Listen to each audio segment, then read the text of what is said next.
क्या आपके टमाटर के पौधों की पत्तियां पीली हो रही हैं या उन पर ब्राउन ब्राउन स्पॉट्स हो रहे हैं? ऐसा लग रहा है कि जैसे पौधे बर्न हो रहे हों, या हो सकता है ब्राउन की बजाय ब्लैक धब्बे पड़ रहे हों। क्या वो प्लांट का डिजीज़ नीचे से शुरू हुआ था और करते करते पूरे प्लांट में स्प्रेड हो गया है? टमाटो प्लांट के इस कॉमन डिजीज़ का नाम अर्ली ब्लाइट होता है। आज की इस वीडियो में मैं आप लोगों को बताऊंगी कि अर्ली ब्लाइट होता क्या है, हम इसे कैसे प्रिवेंट कर सकते हैं और इसके अलावा घर पर इसे ट्रीट कैसे किया जा सकता है। मैं आपको इसके बहुत ही आसान से हल बताने वाली हूं जो कि आपके किचन में ही अवेलेबल होते हैं। इसके अलावा मैं आपको इसका केमिकल ट्रीटमेंट भी बताऊंगी। अर्ली ब्लाइट एक फंगल डिजीज़ होता है जो कि सॉइल में प्रेजेंट होता है। जब प्लांट के लीफ जो हैं वो सॉइल के साथ कांटेक्ट में आते हैं तो इस तरह से कुछ फंगस जो है वो लीफ के साथ आ जाता है और आहिस्ता आहिस्ता पूरे प्लांट में स्प्रेड हो जाता है। गर्म और नमी वाला मौसम जो है वो इस डिज़ीज़ के लिए बहुत ही फेवरेबल होता है। फ्रेंड्स, एक बहुत ही कॉमन प्लांट डिजीज़ है, इसके लिए परेशान होने की बिल्कुल ज़रूरत नहीं है क्योंकि इवेंचुअली एक स्टेज के ऊपर आकर के प्लांट को ये प्रॉब्लम हो ही जाता है। क्योंकि जैसे जैसे वेदर चेंज होता है, वेदर में नमी बढ़ती है या फिर सर्दियों के मौसम में ओस पड़ती है तो भी प्लांट के पत्तों पर पानी ठहरा रहने की वजह से ये डिज़ीज़ हो जाती है।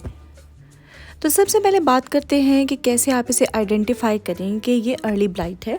इसके बाद हम इसके ट्रीटमेंट पे आएंगे। तो अगर आपको अपने प्लांट के पत्तियों पर पीलापन नज़र आ रहा है जिसके अंदर ब्राउन कलर के स्पॉट्स हैं या फिर उसके एजेस जो हैं बड़े हो रहे हैं और बेढंगी सी शेप्स बन रही हैं, तो ये अर्ली ब्लाइट के साइंस होते हैं।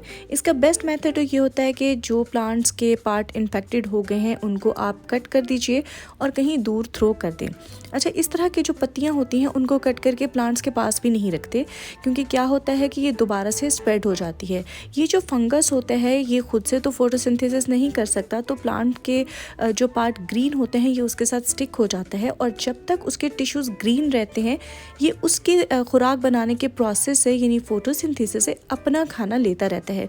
और जैसे ही लीफ के सेल्स जो हैं वो डेड हो जाते हैं तो ये ऑटोमेटिकली ख़त्म हो जाता है। लेकिन अगर ये किसी सब्ज़ पत्ते के साथ कांटेक्ट में आ जाए तो ये वहाँ से ट्रांसमिट हो जाता है नए पत्ते में और इस तरह से इसकी ग्रोथ बढ़ती रहती है। तो ज़रूरी है कि जब आप इसको कट करें तो आप इसे किसी दूर जगह पर थ्रो कर दीजिए या ज़मीन में दबा दीजिए।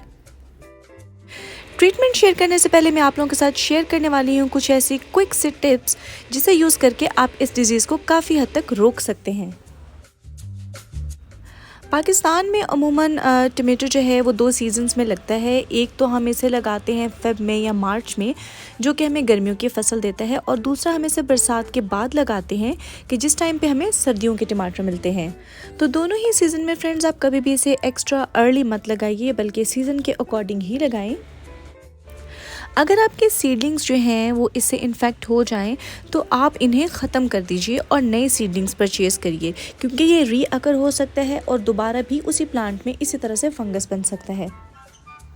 टिप नंबर 2 ये है कि आप प्लांट की नीचे की पत्तियों को रिमूव कर दीजिए ताकि प्लांट की जो पत्तियां हैं वो सॉइल के साथ कांटेक्ट में ना आए। इस तरह से क्या होता है कि सॉइल से इस फंगस को प्लांट नहीं ले पाता। इसके अलावा जो प्लांट की पत्तियां ऑलरेडी इन्फेक्टेड हो चुकी हैं उनको भी रिमूव कर दीजिए। टिप नंबर 3 तो बहुत ही इम्पॉर्टेंट है। अक्सर हम पाइप से पानी दे देते हैं और जो सॉइल है वो स्प्लैश करके पौधों की पत्तियों पर स्टिक हो जाती है। इसी तरह बहुत सारी बीमारियां जो हैं वो हमारे पौधों में ट्रांसमिट होती हैं। तो कभी भी इस तरह से पानी मत दें कि पौधे की पत्तियों पर गिरे, बल्कि सॉइल में पानी दें। ये चीज़ बहुत ही की रोल प्ले करती है। टिप नंबर 4 ये है कि अपने प्लांट्स के इर्द गिर्द मल्चिंग कीजिए। मल्चिंग करने से सॉइल जो है वो पत्तों के साथ कांटेक्ट में नहीं आती। लास्ट और इम्पॉर्टेंट टिप नंबर 5 वो ये है कि आप कुछ ऐसी वेराइटीज़ चूज़ कीजिए जो कि डिज़ीज़ रेजिस्टेंट हों।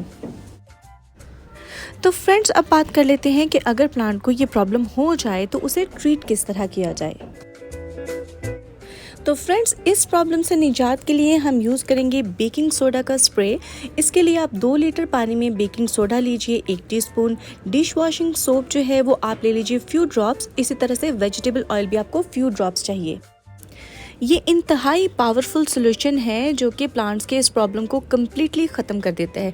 लेकिन आपने एक वीक में एक दफ़ा, फिर अगले वीक में एक दफ़ा, फिर इस तरह 2 से 3 वीक तक आपने इस सोल्यूशन को यूज़ करना है। इसमें जो की कंपोनेंट है वो बेकिंग सोडा है। जो एक्चुअल काम है वो बेकिंग सोडा करता है, लेकिन अगर हम उसको पानी में डिज़ोल्व करके पत्तों पे डालेंगे तो वो वॉश ऑफ हो जाएगा।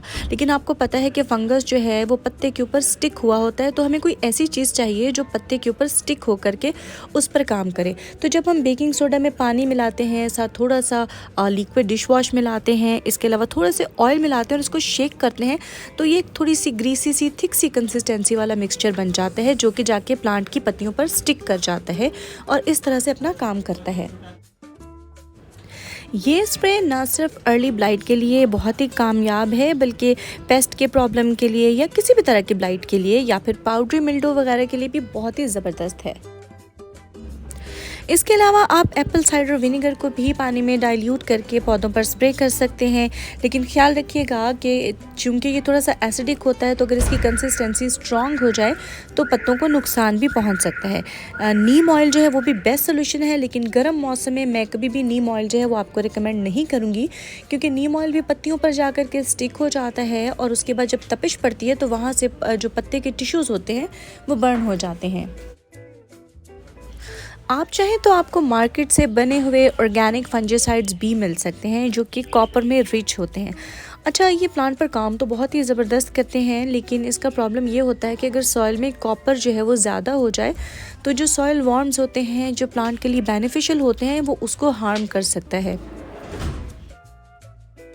अगर प्लांट पर डिजीज़ बहुत ज़्यादा बढ़ गई है और आप केमिकल ट्रीटमेंट पर जाना चाह रहे हैं, तो थाइनोफिनेट और इसके अलावा सल्फ़र या और बहुत सारे इस तरह के प्रोडक्ट्स जो हैं वो भी मार्केट में अवेलेबल हैं। आप चाहें तो केमिकली भी अपने प्लांट्स को ट्रीट कर सकते हैं।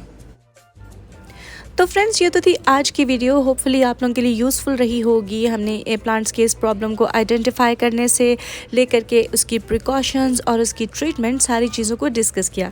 लेकिन यहाँ एक चीज़ आप लोगों को बताती जाऊँ कि हर प्लांट का एक लाइफ साइकिल होता है और इवेंचुअली एक स्टेज पर उसे डेड होना होता है, तो उसे हम डिजीज़ नहीं कहते, वो इवेंचुअली उसका लाइफ साइकिल पूरा हो रहता है, तो उसका कोई हल नहीं होता। बाकी छोटे मोटे प्रॉब्लम्स के लिए आप ये सारी टिप्स ट्राई कीजिए और इसके बाद मुझे रिजल्ट ज़रूर शेयर कीजिए। मैं आपसे मिलूंगी नेक्स्ट वीडियो में किसी और इन्फॉर्मेटिव टॉपिक के साथ। Till then, happy gardening.